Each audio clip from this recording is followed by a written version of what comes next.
Comme je veux l'arrêter, je ne peux pas arrêter. C'est parti. Boker Tov Lachem, Beshem Hashem Nasseh Venasriach. Aujourd'hui, Baruch Haba David Ayaka. On est aujourd'hui, quel jour? On est lundi. Le 23 de l'acrobat. Le 23, parce qu'il est long.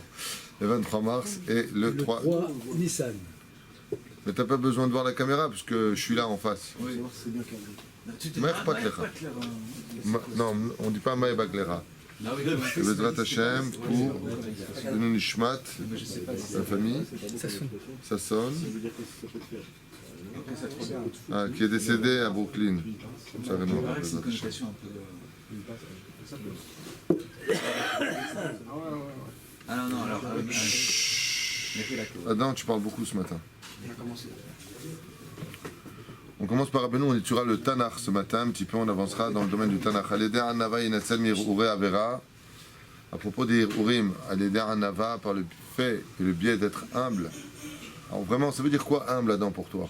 Vous nous avez dit que quelqu'un de humble. Non, pas ce que j'ai dit, selon toi.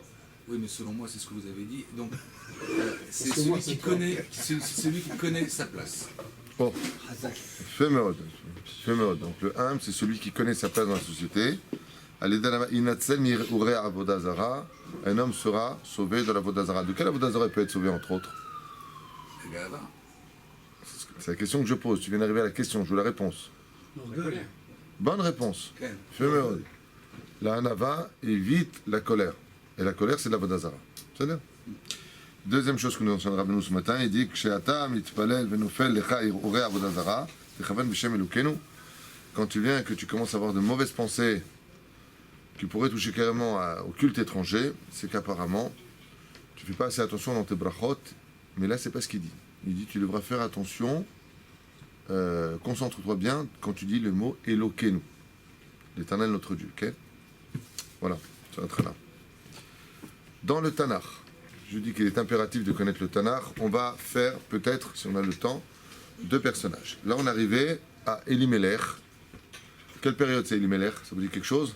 Après Shimshon. Oui, c'est ce qu'on a fait la semaine dernière, Shimshon. Donc automatiquement, Adam, c'est après Shimshon. Il est enfant. Ça se passe à quelle période? L'époque des Shoftim. Bonne réponse. Dor chote aya asher shafat et shoftav dor rasha asher sirev lekabel tochacha. Une génération qui refusait de prendre des remontrances et qui refusait d'écouter les rabbanim à cette époque, une période noire dans l'histoire d'Israël au niveau de la rébellion intérieure. Une période très très délicate. Quand je vous dis qu'aujourd'hui, grâce à Dieu, on vit une période très belle de l'histoire juive, par rapport, seul celui qui a étudié le Tanakh, il peut se rendre compte de combien aujourd'hui on a de la chance. Combien aujourd'hui on a de Bet Knesset en Israël, combien on a de Yeshivot en Israël, combien, Baruch Hashem, on peut se juger les Kavsrout. Et pourquoi? Parce que quand tu viens avec... t'as un mec, il est de Liège, t'en as un autre, il est de la Goulette, l'autre, il est de... d'où? Il est américain, l'autre, il est canadien, l'autre, il est d'où? Il est d'Éthiopie, celui du Mexique, celui-là, d'Oran. Non, pas Oran, il a dit. Il est de... Et chacun vient avec sa tradition, son émet à lui, la Torah de son père. Ça veut dire, attention, tu dis le contraire de ce que je dis. Avec chacun son rave, avec chacun ses halachot. Et on se retrouve tous, en plus, juifs, au même endroit. Déjà, quand tu prends deux frères qui sont nés ensemble, dans la même maison, tu les laisses tout le temps ensemble pendant une semaine, ils se tuent. Alors imagine quand ils se viennent de se reconnaître, ils viennent d'arriver. Je te supporte pas, t'es qui? À cette période-là, hein, la Vodazara, elle était très très virulente. Très très très virulente. Le Yetzerara de l'homme, c'est un peu comme l'histoire du converti, comme je vous ai dit la dernière fois. Un homme, avant qu'il se convertisse, tu mets la table Souda Shlichit, les prières, la Torah, tout est nickel. Il sort du mikvé, quelque chose qui change dans sa vie. Qu'est-ce qui se passe? Il est rempli d'Yetzerara. À cette époque-là, le Yetzerara, il était d'une telle dimension qu'il était presque palpable. C'est-à-dire, un mec qui ne voulait pas aller chez la femme, le Yetzerara pouvait le sentir le pousser, comme ça dit l'Agma. Le roi Ménaché, ce qu'il a répondu. Il a dit, si tu avais vécu à mon époque, qu'est-ce qu'il lui a dit? Tu aurais couru en levant ta djellabia. De quoi est-ce qu'on parle? Aujourd'hui, l'Yitzhara qu'on a, c'est un tinoc avec de la motzet. Mais à l'époque, et la preuve en est, tu viens prendre un Dvar Torah qui te retourne la tête, tu sors dehors, quelqu'un te bouscule, tu regardes avec un sourire. T'as pas pris ce Dvar Torah, tu dis quel sauvage. Ça me dégoûte, j'ai envie de partir. Quelle différence entre avant et après?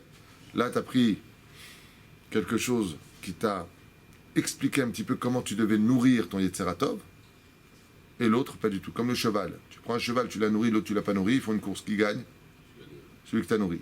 Celui que tu nourriras dans ta vie, avec ta colère, des mots mal élevés, tout ce que tu vas engager, c'est ton sous gauche, ton Yetzerara, sous paro. Et si tu nourris ton sous de droite, c'est-à-dire tu donnes de la Torah, de la patience, tu travailles tes midot, alors tu seras le plus rapide au niveau de la pensée pour savoir comment réagir. Est-ce que ça vient de Dieu ou est-ce que ça vient des hommes? C'est là qu'est toute la question. Dans cette époque-là, quand on parle de gens qui étaient Rechaïm, Pérouche Adavar, comprenez-le bien, ce sont des gens qui ne voient que les hommes en face d'eux et qui ne voient jamais la main de Dieu. Faites très attention à cette notion-là, parce qu'elle est d'actualité plus que jamais aujourd'hui. C'est un petit peu comme dans les élections. Qui devait être le Premier ministre? C'est décidé depuis Rosh Hashanah, c'est pas d'aujourd'hui. Alors à quoi ça sert d'aller voter?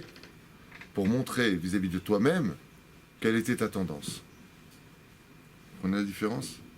Akadosh Baruch Hu, de toute façon, ce que lui il veut arrive. Mais il te laisse pour toi, pour te définir toi-même, des réponses dans tes actions pour toi, pas pour lui. C'est ça? Alors malheureusement, Elimelech, c'est une période très délicate. Ça vous dit rien? Quelle période on parle? Chauffette. Il dit comme ça: Dora echote asher shafat shofar, Dor Racha asher sirev lekabel tochacha. Un peuple avec qui on pouvait pas parler. Ukshaya echad mochiach et reu al maaseh hara. Et c'est cette fameuse époque que le proverbe est sorti d'ailleurs même chez les non-juifs. Quel était le proverbe qui sortait? Vous vous rappelez de cette époque? Quand tu viens faire une remontrance à l'autre, et le titre répondait non, on n'a pas le temps. Il lui disait retire la paille qui est dans ton œil, et il lui répondait et toi retire la poutre qui est dans la tienne. C'est une époque où non seulement on ne reprend pas, c'est-à-dire la personne te dit quelque chose pour toi, pour ton bien, au lieu de dire oh merci, qu'est-ce qu'on disait? Mais attends, mais toi tu t'es vu toi? Attends, mais quel rapport? On acceptait que personne ne nous regarde, personne ne nous juge, personne.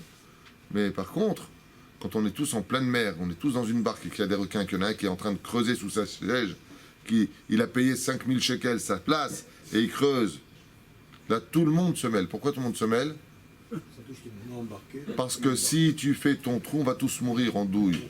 Et donc là, tout le monde se met en collant, on le sautait dessus. Et donc, qu'est-ce qui se passait? L'indifférence. Ça veut dire qu'en réalité, on était désunis. Et le fait d'être désunis engendrait tout simplement que chacun creusait sous son siège. Et Akadosh Baruch Hu a ramené les enfants d'Israël. Et toujours par deux façons. Il y a deux façons de ramener les enfants d'Israël à la table de papa. Il y a toujours deux façons par lesquelles Akadosh Baruch Hu il emploie le martinet. Première façon, la guerre, les sirènes. Alors là, on s'aime tous. Alors là, on tape à la porte. Vous avez besoin d'aide. Deuxième cas, c'est quoi la racine du mot guerre en hébreu? Maladie. Non, pas du tout, on n'a pas le temps. Milhama, sa racine, c'est lehem, le pain. Dieu, il ferme les robinets de l'argent. Et là, d'un coup, on se rappelle qu'il y a Dieu. Toute la différence. C'est la fameuse histoire que l'on raconte de cet homme-là qui était monté au 30e étage d'un immeuble et qui n'avait pas fait attention quand il est arrivé sur le toit là-haut. La porte s'était fermée derrière lui et il ne pouvait pas descendre. Alors qu'est-ce qu'il a fait? Il a commencé à hurler, mais c'était tellement haut que personne ne l'entendait. Alors il a sorti son porte-monnaie et puis il a commencé à acheter des billets. Et les gens voyaient des billets qui tombaient. Il y en a pas un qui levait la tête pour voir d'où ça venait. Il ramassait par terre. Il ramassait. Quand il a épuisé son porte-monnaie, il dit il n'y a plus rien à faire. Il a pris des cailloux. Il lançait un caillou. Et là, il y a un mec qui a levé la tête tout de suite. Et ça, j'ai dit, quand Dieu il envoie du bien, personne ne lève la tête. Tout le monde ramasse. Mais quand on prend un coup, d'un coup, ah, qui c'est qui a lancé un coup? On se rappelle d'Hachem. Ayam et Kabel Torah Koes. Non seulement il ne recevait pas les remontrances à cette époque, alors toi tu te serais suicidé à cette époque, ça veut dire. Non seulement, non seulement il ne recevait pas les remontrances, mais tu leur disais un mot, ils te montraient les dents. Lo meti v'derahav elam emer nimtso pegam b'ched muchicho b'matiach lo zot b'fanav. il s'empressait d'aller vite voir l'autre et de fouiller dans sa vie pour voir s'il pouvait le critiquer ou pas. Haraf Hashem be'Israël. Et ça a engendré immédiatement la colère de Dieu. Et là, quel plan il a choisi Dieu? Juste avant, on a étudié Shimshon, vous vous rappelez? La semaine dernière. Cette semaine, qu'est-ce qu'il fait Hachem? Il dit, bon, j'ai emmené les Philistins, j'ai emmené les sirènes, il n'y a rien qui change? Famine. Et Akadosh Baruch Hu, il a apporté la famine. Il a apporté un Ra'av Kaved. Si les Chachamim disent Kaved, c'est pas comme aujourd'hui. Aujourd'hui, quand on te dit à la personne, la situation est dure, tu parles à quelqu'un, comment ça va? C'est très très très très dur. Bon, tu vois, on va au resto? Je ne sais pas si vous comprenez de quoi je parle, mais quand tu étudies la Torah et que tu vois aujourd'hui ce qui se passe, quand quelqu'un est très pauvre, très pauvre avant, dans l'histoire, très pauvre, c'est un mec qui vit dans un carton, quoi. C'était un vrai pauvre. La Gemara raconte, quand quelqu'un demandait du pain, ça se comptait à la seconde. C'est ce qui est passé avec le Rav de Rabbi Akiva. Rabbi, c'est pour toi ce nom-là. Gamzo, on n'a pas le temps. Ish Gamzo. Il descendait de son âne. Il lui a dit juste, je descends mon sac et je te donne. Laisse-moi descendre ma marchandise. D'accord? Est-ce que c'est marqué ça? Adam, est-ce que c'est marqué cette histoire? Pas dans Ta'anit, Kafalef, Amoudalef. Là-bas, il est marqué le temps qu'il descende son sac de son âne, il s'est retourné, il a trouvé le pauvre mort de faim. À l'époque, quand on disait que la personne mourait de faim, c'était pas une métaphore. Les gens émettent, comme tu vois avec Rabbi Eliezer, qu'est-ce qu'il a dit? Imagine quelqu'un vient te voir et dit je n'ai pas mangé depuis 2 semaines. Ça, c'était dans la Gemara. Les pauvres de l'époque, c'était comme ça. Aujourd'hui, vas-y, va donner une boîte de pois chiches à quelqu'un qui a faim. Ce que je fasse de cette vie. Hein? Ahad me'eser shnot ha'ra'av she'ayu ve'yu ba'olam mivriyato ve'ad yemot ha'mashiach. Waouh. Et ça faisait partie des 10 périodes de famine que Dieu a apportées dans le monde. Vous avez cet exemple en Afrique. Quand vous voyez la situation des Africains, vous voyez de la peau sur des os. C'est la même époque. Et anashim bitchouva, ishashir v'nirbad aya biyuda, botat kufa. Mais toujours Hachem, il fait en sorte, comme a dit Rabbi Nachman de Breslev, il a dit, celui qui voudra étudier ma Torah, qu'il sache qu'il devra rentrer dans un monde très difficile au niveau financier. Pour atteindre le niveau de ma Torah, tu dois payer un prix. Le prix à payer, c'est malheureusement pas trop d'oseille. Mais il dit Rabbi Nachman, je promets qu'à chaque génération, j'enrichirai un homme des cieux, un homme qui donnera à Breslev, pour justement subvenir aux besoins de ceux qui étudient ma Torah. Et ça, c'est dans toutes les générations. Par exemple, une des périodes les plus difficiles du peuple d'Israël, ça a été l'époque du 2e temple. Hein? Kalba Savoua, Ben Gurion, on a fait. Petida. Dieu, il a enrichi 3 personnes d'une richesse tellement incommensurable qu'imaginez un tapis perse qui vaudrait dans les 100 000 shekels. Ouais. Ils étaient tellement riches que quand ils marchaient, un de ces 3 riches, quand il marchait, il ne marchait jamais sur le sol. Il ne marchait que sur ses tapis. De quelle façon? Il mettait un tapis devant lui, il marchait dessus. Il abandonnait le tapis. Les pauvres le prenaient et pouvaient aller le revendre. Partout où il allait, il marchait sur ses tapis. Ça veut dire que quand il allait quelque part, il avait des centaines de charrettes avec des tapis empilés les uns sur les autres, pour que s'il a 1 kilomètre à faire, il y ait 1 kilomètre de tapis, abandonné ensuite aux pauvres. C'est comme ça qu'il donnait cette tzedaka. Mais c'était pour faire le chesed ou c'était pour... C'est quoi ça? Il y a du pshat et il y a du sod. Il était isténis précieux, et il y a aussi beaucoup de sod dans tout ça. Si la Gemara le met là-dedans, c'est pas pour raconter des histoires d'un homme qui marchait sur un tapis. C'est-à-dire l'Elimelech Shemo. Et comment il s'appelait cet homme qui était immensément riche et qui, à lui tout seul, pouvait, je ne sais pas si vous allez comprendre ce que je vais vous dire au niveau de sa richesse, à lui tout seul, alors qu'il n'y avait pas un morceau de pain en Israël, Elimelech aurait pu subvenir à tous les besoins des enfants d'Israël. Tous les jours. Tellement il était riche. Ah, bonne réponse. C'est qui? Le beau-père de Ruth. Mais j'attendais que vous le disiez, mais je vois que vous n'avez pas réagi. Ça a commencé.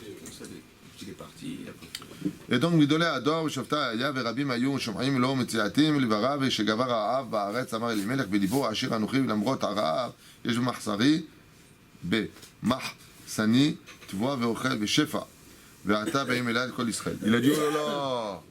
Elimelech, qu'est-ce qu'il a fait? Il était chef du Sanhedrin à l'époque. Il a dit, attends, moi je suis multimilliardaire, mais là ils sont tous pauvres, ils vont me dire, on va casser les pieds, ils vont prendre mon oseille. Il a décidé de partir. Il a oublié juste un détail. Comme le dit Haggai, le prophète, l'or et l'argent appartiennent à qui? À Dieu. Dieu, quand il te dépose chez toi, c'est uniquement pour que tu le redonnes, pas pour autre chose. Toi, tu en profites aussi, mais l'argent, c'est pour que tu donnes. Et Elimelech, qu'est-ce qu'il va perdre? Il est parti avec sa femme, ses 2 fils et tout son argent. Il perdra son argent, ses 2 fils, et lui-même tombera malade et mourra dans la honte. Comme ça, il lui dit, tu crois que tu joues avec moi? Il lui dit. Il dit, oh là là, ils vont commencer à me prendre la tête avec l'oseille, ceux-là, je n'ai rien leur donner, ils n'ont qu'à les bosser. Et il a décidé de quitter Eretz Israël, Nafka, le seul endroit sur terre où il est préférable de vivre pauvre que de vivre riche en Hutzlaret. Le seul endroit sur terre où Béhémet, le combat de la Parnassa vaut le coup, le seul endroit, c'est ici. Une personne après la mort, si elle savait qu'est-ce que c'est de mourir en Eretz Israël, d'avoir vécu en Eretz Israël, elle aurait tout accepté pour vivre ici. Tout. Quand je vous dis tout, c'est tout. Avant, on n'est pas conscient de ça. Et lui, qu'est-ce qu'il a fait? Il a quitté Eretz Israël pour protéger son argent. Top. Il vaut tard que Méja. Il a dit, quand la situation sera bien remontée en Israël, je reviendrai avec. Amar ve'asa araz et mechasa, il a ramassé toutes ses affaires, asav et hamorav, ugmalav, ve'yachad im ishto ve'naomi, shne banav machlon v'chilion, ve'et rucham, v'chol rucham azav et Eretz Israël, ve'yarad et Moab. Il est parti à Moab, une contrée pleine comme ça, avec ses moutons, des millions de têtes de moutons. Moavim et Aïch et Achir Kibdo Oto, et toi, Mishparto, bien entendu. Qu'est-ce qu'ils ont fait les habitants de Moab? Dès qu'ils ont vu un juif blindé venir chez eux, ils lui ont fait bien sûr du kavod, on a des banques, on a tout ce qu'il faut. On va vous mettre ça en Suisse, et après on va vous vendre aux Français ou aux Allemands. Et ils ont pris ces 2 fils, Mahlon et Chilion, et ils leur ont donné, une chose que vous ne savez peut-être pas, ils leur ont donné un poste, quoi? Ministre de l'armée à Moab. Shamatem? Ministre de l'armée, ministre de la défense. Balekor Vashpa, des gens influents sur le gouvernement. Shne Abanim, pourquoi? Ils savaient que c'est des juifs, ça porte la bracha. On a des juifs qui sont arrivés chez nous, avec leur oseille. Comme ils l'ont dit en France, les juifs, ne quittez pas la France, car la France sans les juifs n'est plus la France. Ils nous prennent pour les teubés. Shne Abanim Asuhail, et Israël sans les juifs. Qu'est-ce que vous en faites? Shne Abanim Asuhail betafkidam. Ils ont commencé à servir dans l'armée. Ah, chez Shim'am. Et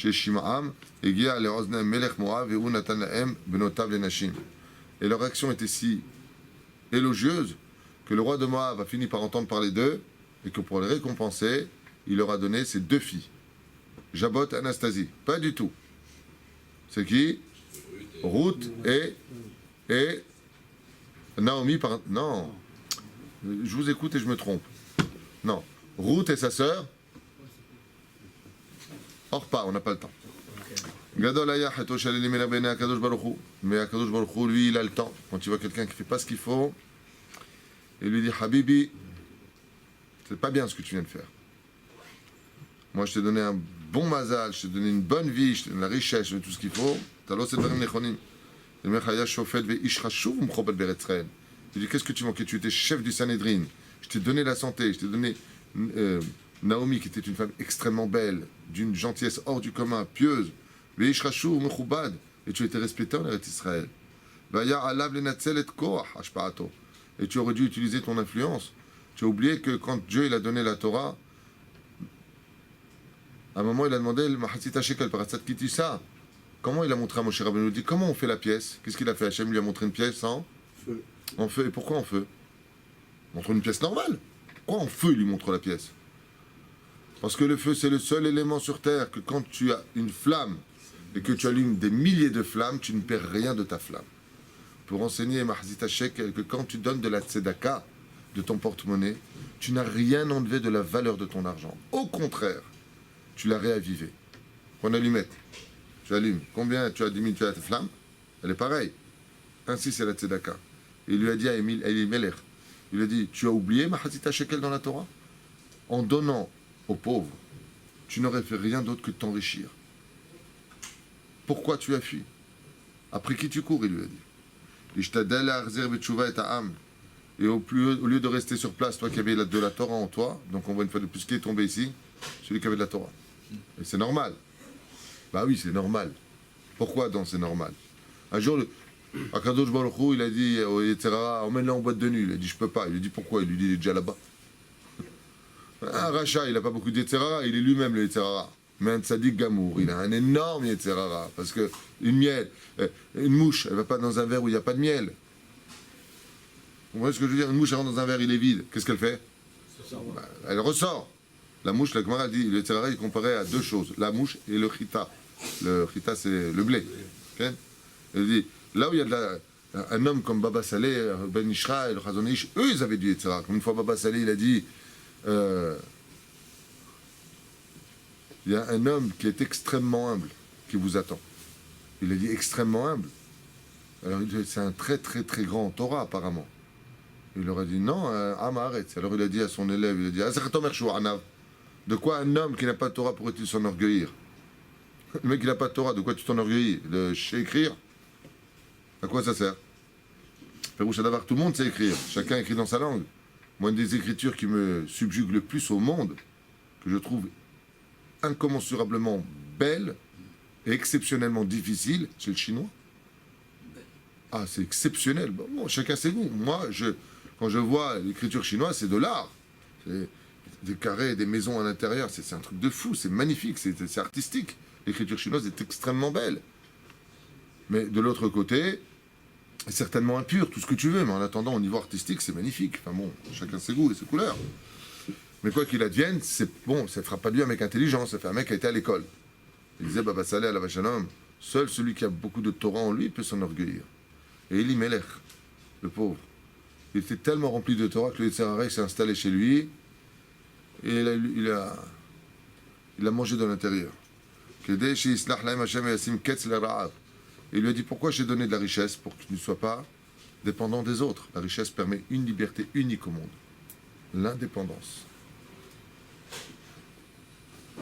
C'est ce que je vous souhaite de tout mon cœur. Yiratson, attends, laisse-moi finir ma phrase. Patience. Yiratson, que vous fassiez toujours parmi ceux qui pouvaient donner et jamais ceux qui prennent. Amen. Donner, c'est une richesse. Prendre, c'est se cailler le sang. C'est pas facile. Ish ashiraya, ou mitzvah alav larzor le'ehav. T'aurais dû avec ton argent rapprocher les gens de la Torah. Maintenant, il serait venu. On a faim. Bon, viens, je te parle. Voilà. Si tu sais, si tu es Shomer Shabbat, Shem varech ta bracha, Shabbat donne de la bracha dans l'argent qu'on a. Voilà pour ton Shabbat. Les gens, ils auraient fait un peu plus teshuva. Il dit, c'est comme ça que tu aurais pu les ramener à la Torah. La'atzil et nefashot ha're'evim, kol od yesh ochel be'otzchotav, asur haya lo la'azov et ehav. Il lui dit, à quel coup de quoi tu as eu peur? Que ça te vide, mais c'est moi qui envoie, lui dit Hachem. De quoi tu as eu peur? Comme on a lu dans l'Haftara, Ani Rishon ve'ani Aharon.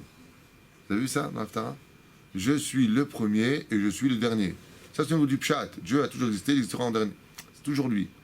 Mais au niveau du Drash, c'est Ani Rishon. Pas Pirouche Adavar.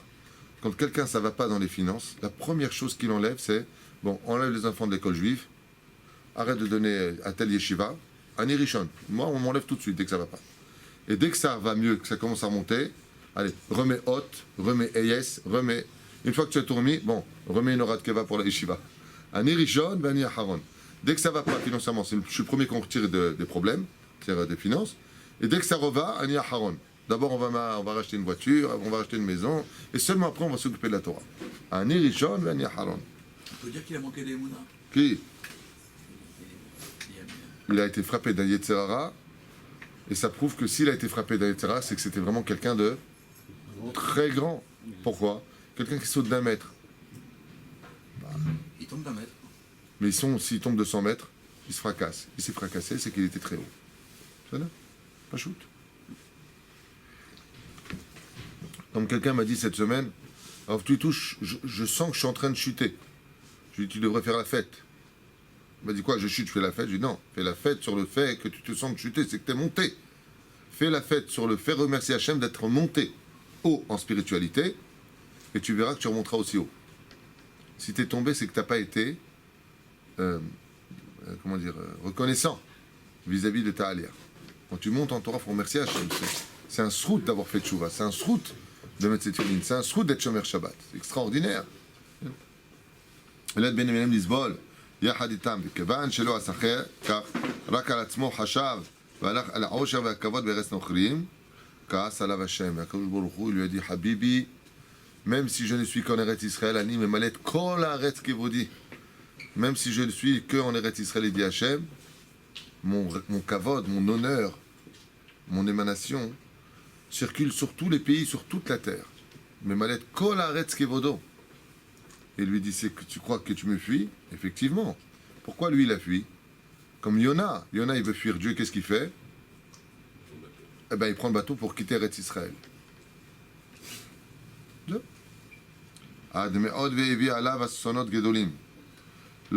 Donc il a porté sur lui de grands malheurs. Et qu'est-ce qu'il a fait d'abord Hachem? Comme il est rempli de miséricorde. D'abord, il lui a touché ses troupeaux, pas lui. Voilà comment il fait. D'abord, il tape là-bas. Ensuite, il arrive aux habits. Ensuite, il arrive à la peau. Et ensuite, il rentre dans la chair. C'est-à-dire qu'il n'a pas déconné, Hein? C'est comme un père avec son fils. D'abord, il le prévient. Pas il vient, il fait comme le pitbull, il le frappe direct. Il prévient. Ensuite, il tape sur la table pour montrer qu'il est sérieux. Papa, maintenant, ça ne plaisante pas, c'est pas du théâtre. Et petit à petit, il arrive. Wakar va'agemalim, asher ayulo. Il a commencé à le frapper déjà dans le troupeau. Ahalim elech ubanav lo samulev. Hazarot. Ils n'ont pas fait attention. C'est comme disent dans le Sod. Quand tu as mal dans un endroit,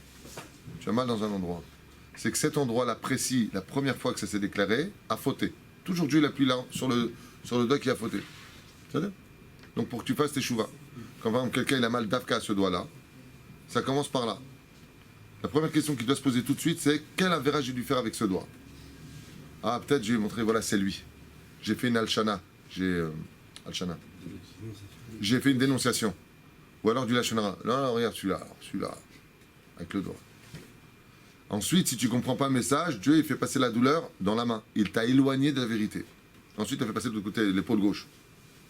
Vous avez remarqué que c'est incroyable. Quand tu vas chez le médecin, la première question qu'il te pose, si c'est un bon médecin, qu'est-ce qu'il te dit? Ça a commencé où? La source première. Quelle est la logique? Parce que prévenir l'homme pour qu'il fasse tchouva, car chaque membre est relié à une mitzvah. S'il éloigne de plus Et en les Juifs étaient arrivés à un tel degré de bassesse morale à cette époque de Shoftim, t'as chômé Henri, qu'ils en avaient oublié une chose qui est la carte d'identité de notre peuple. Écoutez bien ce qu'il dit ici. Et Yotam Yehudim. Non. Ils en étaient arrivés à un point tellement bas qu'ils avaient oublié que c'était des Juifs. Et donc, qu'est-ce que fait Hachem? Dès qu'un Juif oublie qu'il est Juif, il a fait, c'est fou, hein. Toutes les générations croient que c'est une histoire de. Les Goïm, sales Juifs. Ils rappelaient aux Juifs qu'ils étaient Juifs parce qu'eux avaient oublié que c'était des Juifs. Ils se comportaient comme des non-juifs. Donc Hachem, qu'est-ce qu'il faisait? Il envoyait les Goïm, rappelait aux Juifs qu'ils avaient une responsabilité dans le monde des 613 mitzvot de la Torah. Et les Goïm, qu'est-ce qu'ils venaient? Ils rentraient, ils leur disaient Yehudim metunafim, vous n'êtes que des sales Juifs. Ah! mettez une étoile. Donc ça c'est ton explication, il n'y a pas marqué ici mettez l'étoile. Les restes avotem lo shavu toujours lo hazru. Vayamot Elimelech, Kadosh Baruch Hu, quand il a vu qu'Elimelech il faisait pas attention à tout ça, tu aurais dû comprendre. C'est pas il a tué un mouton dans son troupeau. Il lui a tué tous ces millions de têtes de troupeaux. Et il a dit bon bah apparemment moi aussi j'étais frappé par le hasard. Il est descendu très bas. Ulam gam moto lo ichnis uret tshuva velev banav. Maintenant les enfants. Pourquoi quand le père il meurt, il est impératif que les enfants réagissent? Parce que si ton père qui t'a mis au monde, que tu as vu de tes propres yeux, manger avec lui, parler avec lui, il est mort, comprends que toi aussi tu es sur la liste. Donc fais tchouva, prépare-toi, sois pas bête, dis pas on verra ce qu'il y aura. C'est comme l'accident de la route. Quand tu achètes une voiture, tu prends une assurance. Et quand tu prends l'assurance, tu n'es pas obligé de prendre le maquif, tout risque. Mais qu'est-ce que tu dis? Pourquoi tu la prends l'assurance tout risque? On ne sait jamais. Dans le cas où il y aura un accident, eh ben moi je suis bien assuré. Et si je te dis à l'avance, c'est sûr qu'il y aura un accident, alors là je prends tout de suite le maquif, je prends tout risque. L'accident c'est la mort. C'est sûr qu'il y aura la mort, donc prends une assurance tout risque. Et tu dis la Torah, sois Shomer Shabbat, fais attention à ce que tu dis, fais attention à ce que tu fais, puisque c'est sûr. Alors prends une assurance tout risque. Vous avez Péroucha d'abord. Un enseignement de Rabbi Moshe Deri, à la Shalom. Aha, dayamim, bayamutu, gam, shne'em, mahlon, vechilion. Il y en a un qui a fait tchouva malgré tout là-dessus. Vous savez que dans le mot d'une personne, l'étymologie, on sait qui il est. Il y en a un qui s'appelle chilion, qui vient du mot klaya, qui veut dire pas bon. Et l'autre s'appelle mahlon, qui vient du mot mechila. Vous avez un problème au niveau de mahlon, la racine, c'est pardon. Il a demandé pardon à Dieu avant de mourir. C'est ça?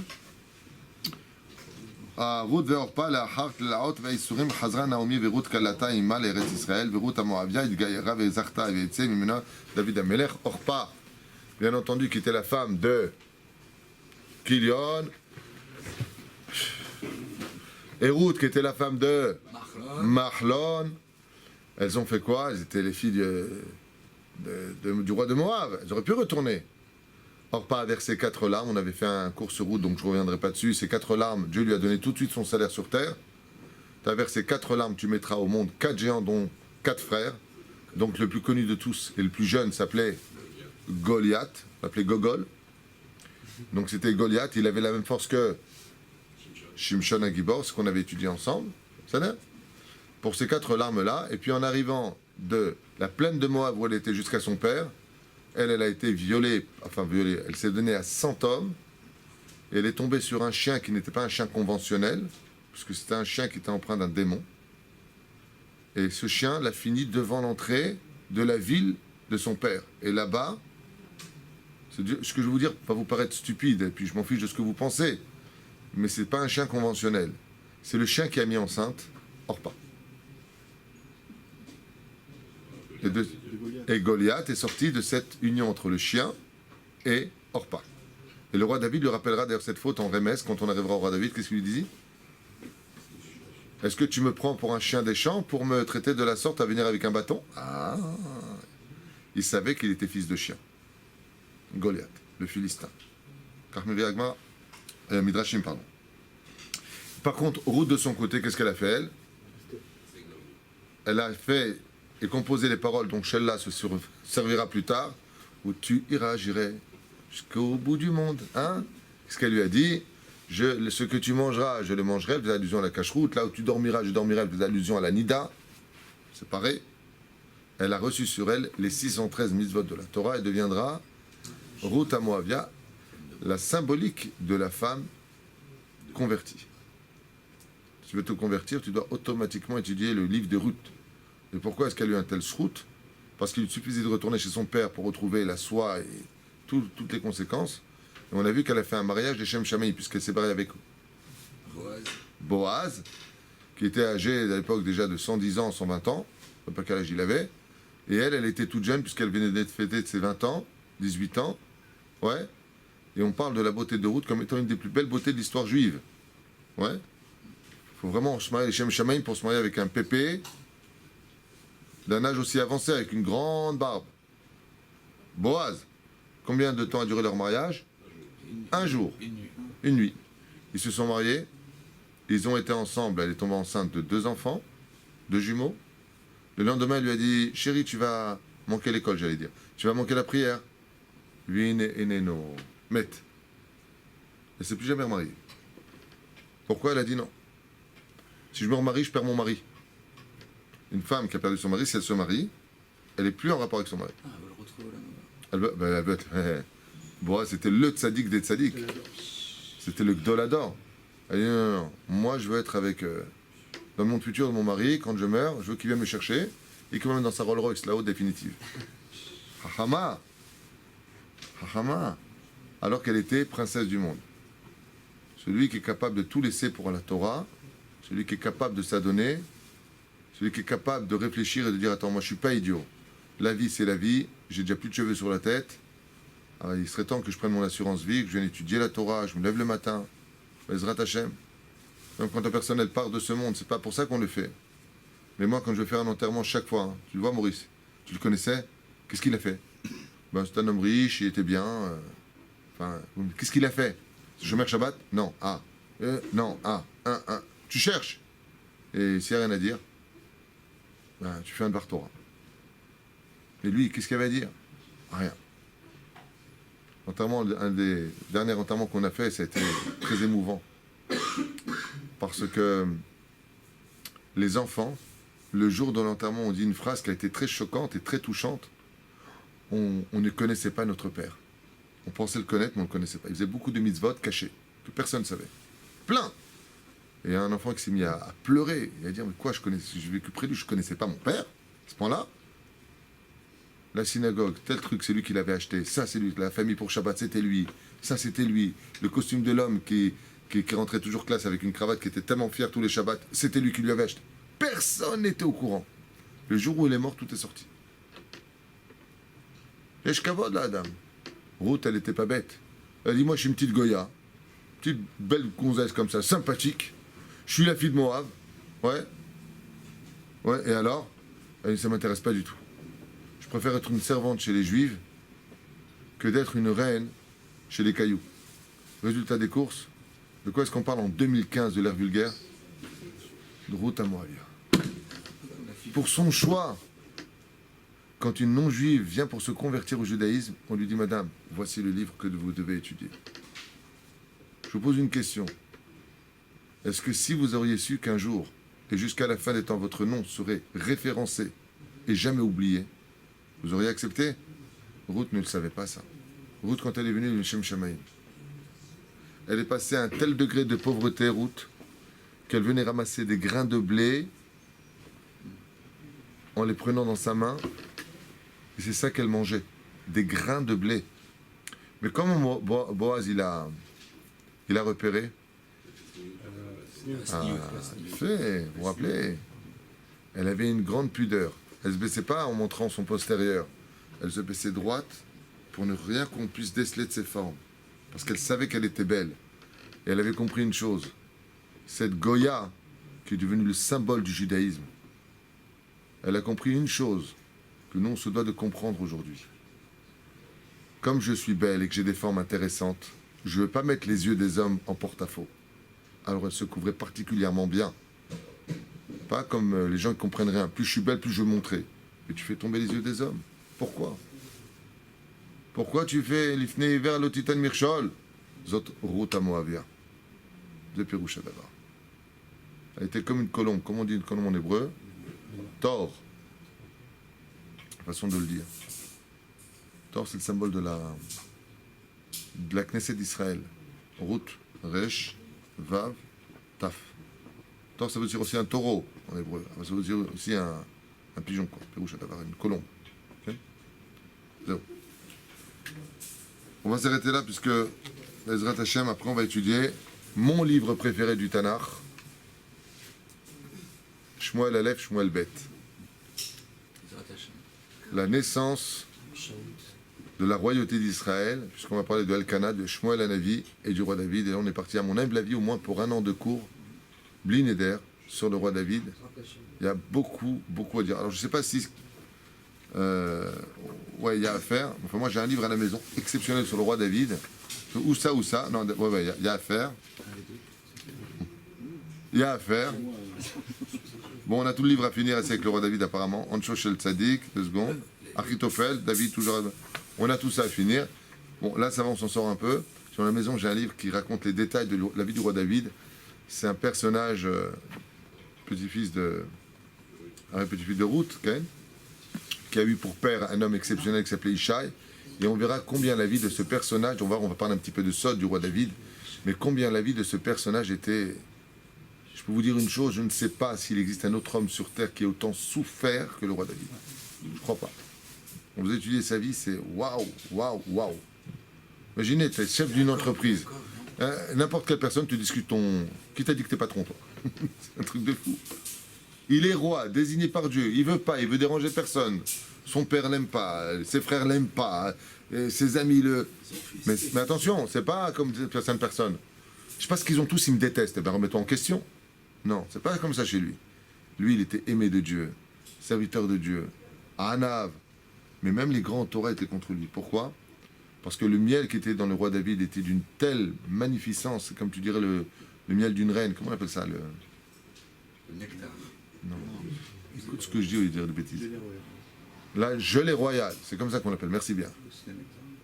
Eh bien, il était tellement rempli d'une Torah tellement pieuse et tellement élevée que même ceux qui étaient dans la Torah, comme Ahitophel, comme Doeg Adomi, tous, Doeg Adomi, chef du Sanhédrin, souhaitaient la mort du roi David.